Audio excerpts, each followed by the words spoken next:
नमस्कार, अजय चतुर्वेदी। कल मंगलवार को केंद्र सरकार की तरफ से वित्त मंत्री निर्मला सीतारमण ने आम बजट पेश किया। आज हम उस बजट पर चर्चा करेंगे और इसके लिए मैंने आप सबके लिए आमंत्रित किया है महात्मा गांधी काशी विद्यापीठ अर्थशास्त्र विभाग के अध्यक्ष प्रोफेसर राजीव कुमार जी को। हम सीधे प्रोफेसर कुमार साहब के पास चलते हैं और उनसे जानेंगे कि इस आम बजट में पब्लिक के लिए, ख़ास तौर पर आम जनता के लिए, नौकरी पेशा के लिए, गरीबों, मजदूरों, किसानों और एमएसएमई के लिए क्या कुछ है, महिलाओं, गृहिणियों के लिए क्या कुछ है। तो हम चलते हैं सीधे कुमार साहब के साथ। कुमार साहब, आपका बहुत बहुत स्वागत है। आप सब अच्छी तरह से वाकिफ़ हैं, कल जो बजट आया है आपने उसका अध्ययन भी किया होगा। क्या कुछ आपको लगता है इस बजट में कुछ खास आम पब्लिक के लिए? सर, इस बजट में सरकार के द्वारा जैसे कि आमतौर पे अन्य बजट पेश किए जाते रहे हैं, इसी प्रकार से इस बजट में भी अलग अलग क्षेत्रों के लिए अनेक प्रावधान किए गए हैं। पर मुझे जो लगता है कि आज के परिप्रेक्ष्य में जो प्रमुख प्रावधान है वो युवाओं में कौशल की वृद्धि करने के लिए जो प्रोविजंस किए गए हैं वो बहुत महत्वपूर्ण है। अभी कुछ समय पहले एक सर्वे हुआ था, कहना चाहिए 10 से 15 साल पहले, मुझे आज भी याद है क्योंकि मैं बार बार उस चीज़ को कोट करता हूँ अपने स्टूडेंट्स के साथ, कि हम लोगों के यहाँ जो टेक्निकल डिग्री लिए है बच्चों ने, 15 साल पहले की मैं बात बता रहा हूँ, उस सर्वे में बताया गया, एक बहुत बड़ी एजेंसी ने सर्वे किया कि उसके केवल 20% लोग ही रोजगार योग्य होते हैं, एम्प्लॉयबल होते हैं। यानी टेक्निकल डिग्री के साथ 80% लोग रोजगार के लायक नहीं है। ये उस समय की बात है। कल परसों भी न्यूज़पेपर में एक सर्वे था जिसमें बताया गया कि जो ग्रेजुएशन करके बच्चे निकलते हैं उसका केवल 50% ही एम्प्लॉयबल है, यानी जिसको रोजगार दिया जा सकता है।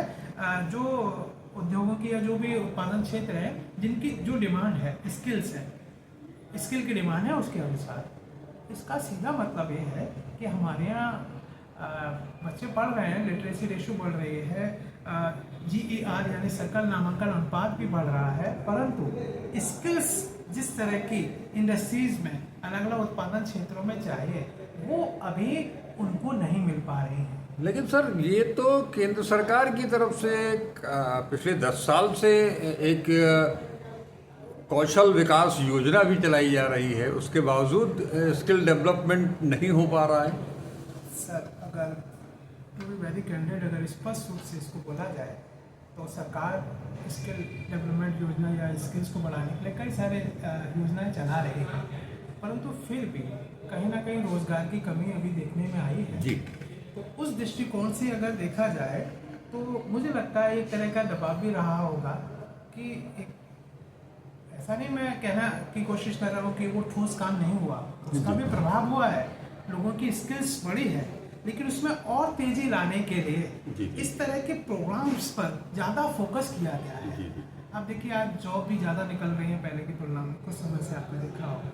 अब उन जॉब्स को भरना है और प्राइवेट सेक्टर को भी जब बूम देना है तो उसमें स्किल्ड लेबर चाहिए, तो उस पर विशेष रूप से फोकस करके इंटर्नशिप हो या युवाओं के कौशल में वृद्धि करने के लिए जो प्रोविजंस उन्होंने किए, वो एक तरह से साफ स्पष्ट मैसेज देने की कोशिश की गई है कि अभी हम रोजगार पे और भी बेहतर ढंग से काम करना चाहेंगे।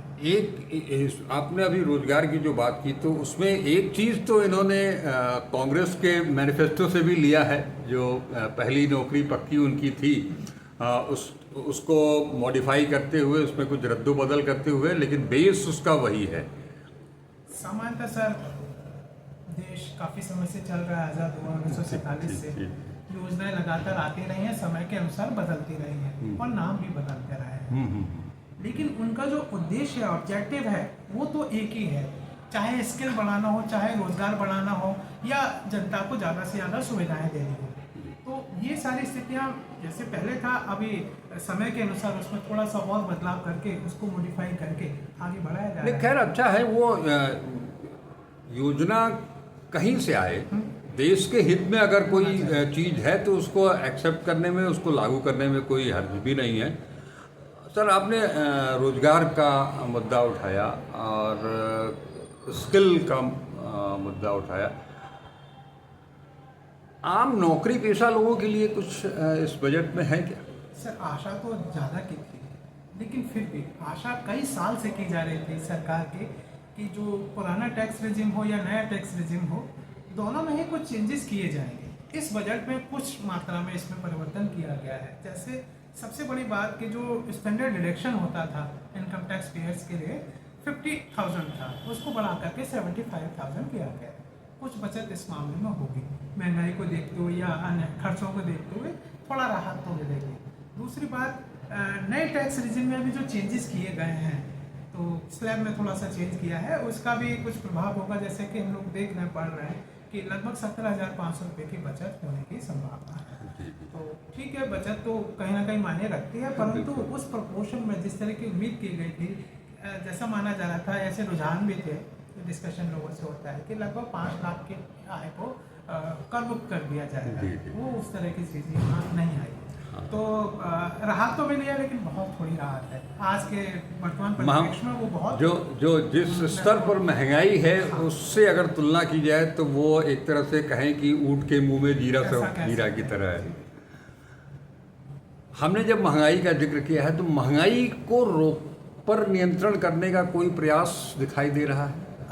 अभी कुछ समय पहले, मुझे लगता है 10 से 15 दिन पहले ट्रेंड हुआ था कि दालों की कीमत में लगातार वृद्धि हो रही है।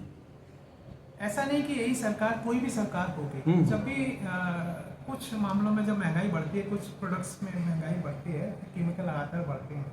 जैसे एग्रीकल्चरल प्रोडक्ट, जैसे दाल की बात हो रही है, तो सरकार कोशिश करती है, वैसे उसके कई निहितार्थ हैं, आप सभी उससे परिचित हैं, परंतु अगर उत्पादन कम हुआ है तो इसको इम्पोर्ट कर लेना, या ब्लैक मार्केटिंग हो रही है, होल्डिंग हो रही है, जमाखोरी हो रही है, तो उसको फिर वहाँ से निकलवाने की कोशिश करना, ऐसे प्रयास सरकार ने लगातार किए हैं। तो जैसे दाल के मामले में कहें तो उसमें कमी करने का प्रयास सरकार कर रही है।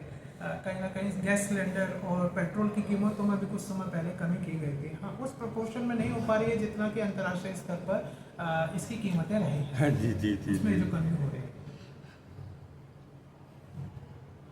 किसानों की एक मांग बहुत दिनों से थी, लेकिन उस पर कोई फैसला इस बजट सत्र में भी नहीं किया गया है। जी, एमएसपी की बात आप कर रहे हैं, तो एमएसपी पे बहुत अधिक इस पर नहीं बताया गया, लेकिन किसानों के लिए अन्य प्रकार की जो योजना है, जैसे कहना चाहिए कि उसमें उत्पादकता बढ़े कृषि में, इसके लिए काफ़ी प्रयास इसमें किए गए, जैसा कि हर बजट में भी किया जाता है, इसमें भी किया गया। ये जो प्रयास है उसमें बहुत से आलोचक जो है वो ये भी उनका कहना है कि इसको भी एक तरह से कारपोरेट्स की तरफ ले जाने का ज़्यादा है, कि जो किसान हैं वो अपने ही खेत में मजदूरी का काम ज़्यादा करने लगेंगे। ऐसा कुछ आपको लगता है क्या? कई सारे कानून जैसे आए थे वो बाद में वापस भी हुए, लेकिन सर अगर एज ए इकोनॉमिस्ट देखा जाए, हाँ, तो इस दृष्टिकोण से तो कहना चाहिए रिफॉर्म होना ज़रूरी है जी, क्योंकि हम अपनी अर्थव्यवस्था को इंटरनेशनल जो इकोनॉमीज़ हैं उनके साथ प्रतियोगिता में लाना चाहते हैं, तो रिफॉर्म तो करना पड़ेगा, परंतु उसको हमारे देश की जो स्थितियां हैं उसको ध्यान में रखते हुए अगर करेंगे तो बेहतर होगा। जैसे विदेशों में बहुत कम पॉपुलेशन का भाग कृषि में इन्वॉल्व होता है, वहाँ टेक्निकली स्किल्ड हैं लोग, टेक्निक्स भी अच्छी हैं, तो कम लोग ही ज़्यादा उत्पादन कर पाते हैं। हमारे यहाँ आज भी लगभग वर्किंग पॉपुलेशन का आधे से ज़्यादा भाग वो कृषि में लगा हुआ है। 70 करीब लगभग 70% आबादी। अब वो कम हो रहा है, लगभग 50-52% पर आ चुका है, क्योंकि गांव से पॉपुलेशन निकल रही है, आप देख रहे हैं मजदूरी की दरें बढ़ रही है मनरेगा के बाद, तो इसमें थोड़ा चेंजेस आ रहे हैं, लेकिन अभी भी आधी से ज़्यादा पॉपुलेशन हमारी कार्यशील जनसंख्या का लगा हुआ है कृषि क्षेत्र, और वहाँ छोटे किसान अधिक मात्रा में, और वहाँ अपनी समस्याएँ भी हैं।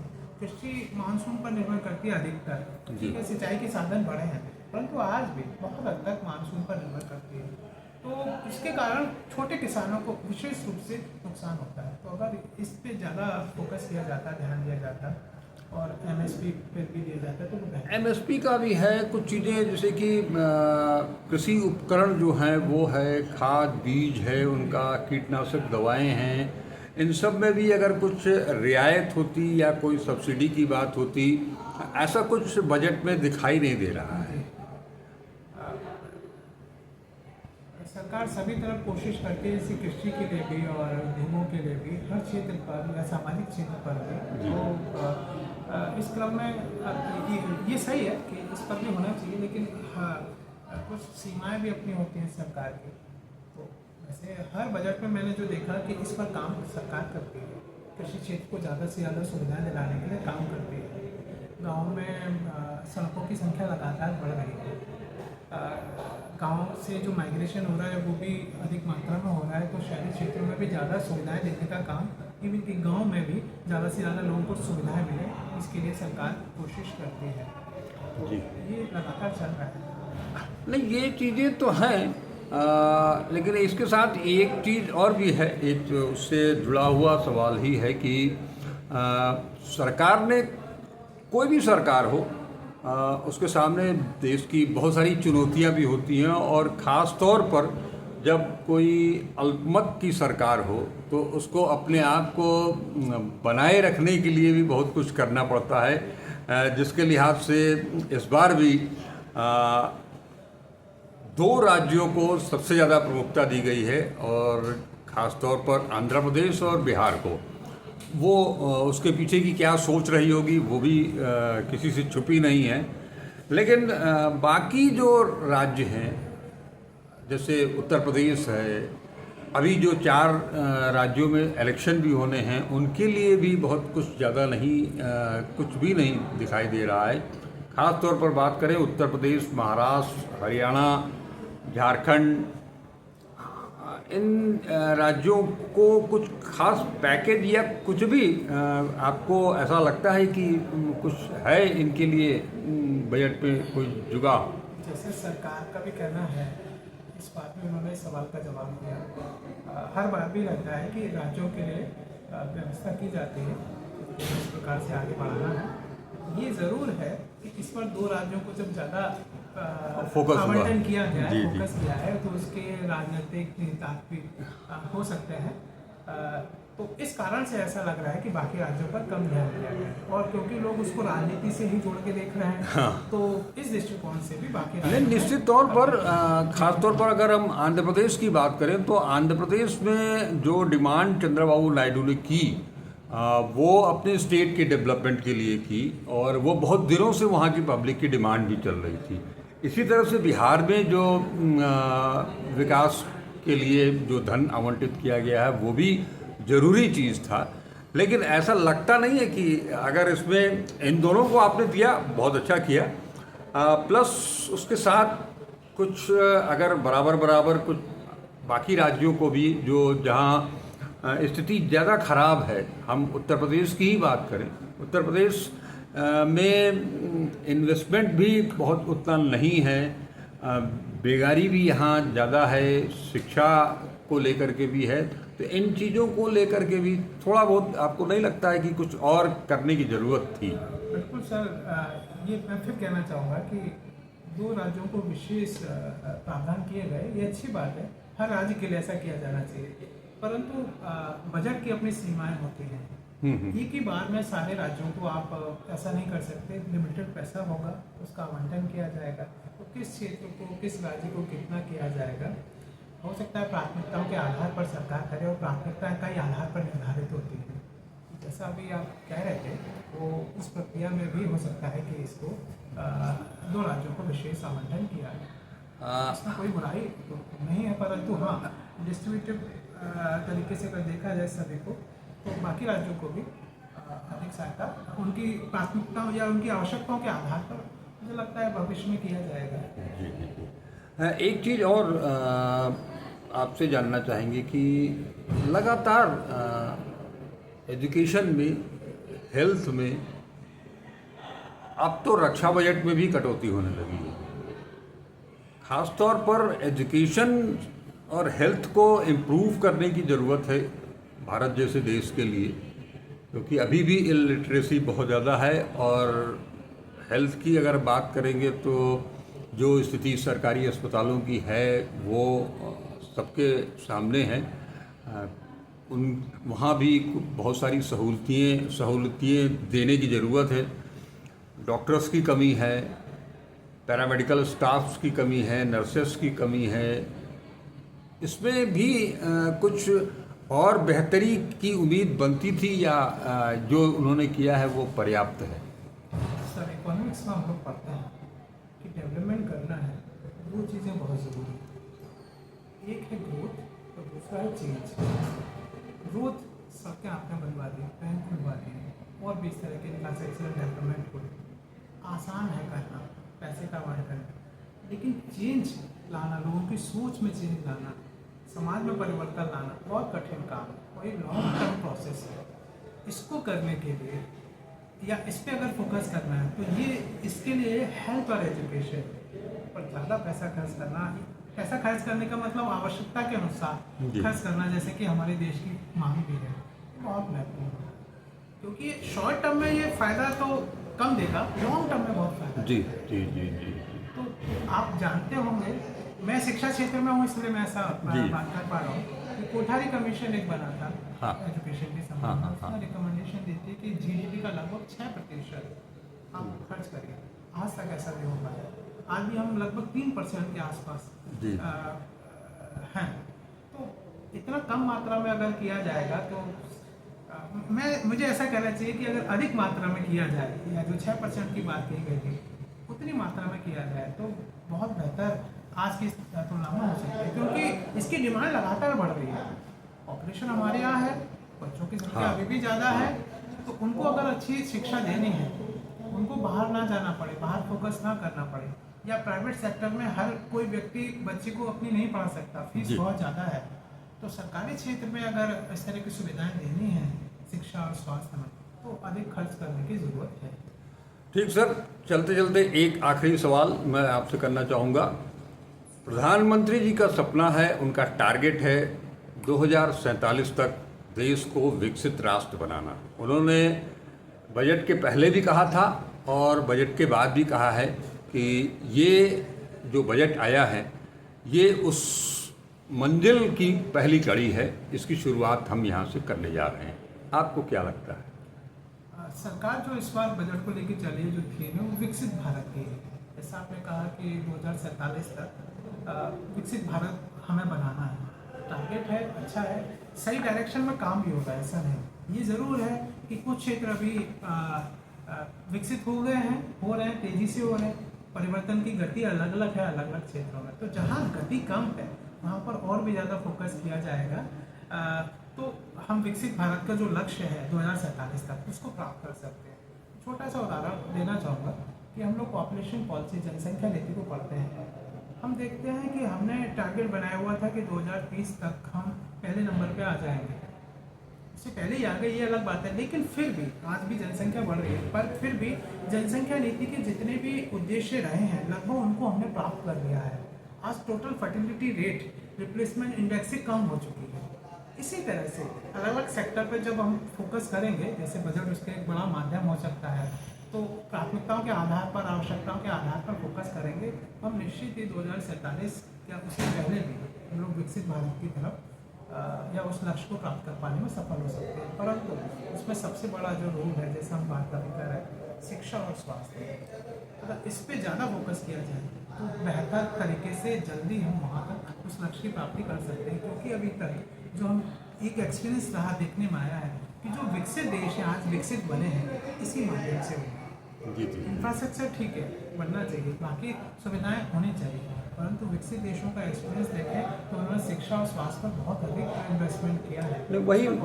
वही मैंने आपसे सवाल भी इसी लिहाज से किया था कि जब तक हम अपने आप को एजुकेशन सिस्टम को हम डेवलप नहीं करेंगे, हेल्थ सिस्टम को ग्रो नहीं करेंगे, तब तक आप किस तरह से ये सोच सकते हैं चंद मुट्ठी भर लोगों को लेकर के और उनके विकास को हम पूरे देश के विकास का मॉडल तो प्रस्तुत कर नहीं सकते हैं। जब तक पूरा देश विकसित न हो आज सर बहुत पैसा जो आम आदमी का दो ही चीज़ पे ज़्यादा खर्च होता है, भोजन के बाद या अपने न्यूनतम आवश्यकताओं को पूरा करने के बाद सबसे ज़्यादा पैसा खर्च होता है शिक्षा, बच्चे की शिक्षा पर जी। और स्वास्थ्य पर, स्वास्थ्य सुविधाओं पर। तो अगर इस पर ज़्यादा इन्वेस्टमेंट किया जाएगा तो आम आदमी का जो अपना खर्चा है इस पर कम होगा, और वो कहीं ना कहीं वो जब पैसा उसको अन्य वस्तुओं पर या अन्य जगहों पर खर्च करेगा तो कहीं ना कहीं इकॉनमी और ग्रो करेगी, इसका सीधा फायदा देश को भी होगा।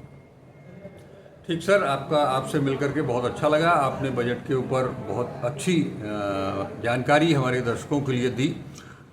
हम अब आपका बहुत बहुत शुक्रिया सर। अब आप सबसे अभी आप लोगों ने पूरी चर्चा सुनी बजट पर, आम बजट पर। इसमें क्या कुछ भी आम जनता के लिए उपलब्ध कराया गया है और क्या कुछ और होना चाहिए था, ताकि हम ये कह सकते कि ये बजट आम लोगों के लिए बहुत बेहतर है, बच्चों के लिए बहुत बेहतर है। बच्चों के वो छोटे बच्चे जो जिनके अभिभावक त्रस्त हैं, उनको बेहतर एजुकेशन दिलाने के लिए हर व्यक्ति के स्वास्थ्य को लेकर के कुछ और इसमें बेहतरी की गुंजाइश है। लेकिन जैसा डॉक्टर साहब ने कहा कि एक ही बजट के अंदर सब कुछ समायोजित कर पाना उतना आसान नहीं होता है। कहना आसान जरूर है, उसको कर दिखाना आसान नहीं है। देखते हैं, इसकी शुरुआत हुई है तो निश्चित तौर पर आगे कुछ उम्मीद की जाएगी, की जानी चाहिए भी। लेकिन समग्र रूप में अगर देखा जाए तो ये बजट गरीब तबके के लिए नहीं है, किसानों के लिए नहीं है, मजदूरों के लिए नहीं है। आप सबसे उम्मीद करता हूँ कि इस बजट पर हम लोग की जो चर्चा हुई है उसको ध्यानपूर्वक सुनेंगे और अपने विचार भी देंगे हमको। हम इसी तरह से आपसे लगातार मुखातिब होते रहेंगे।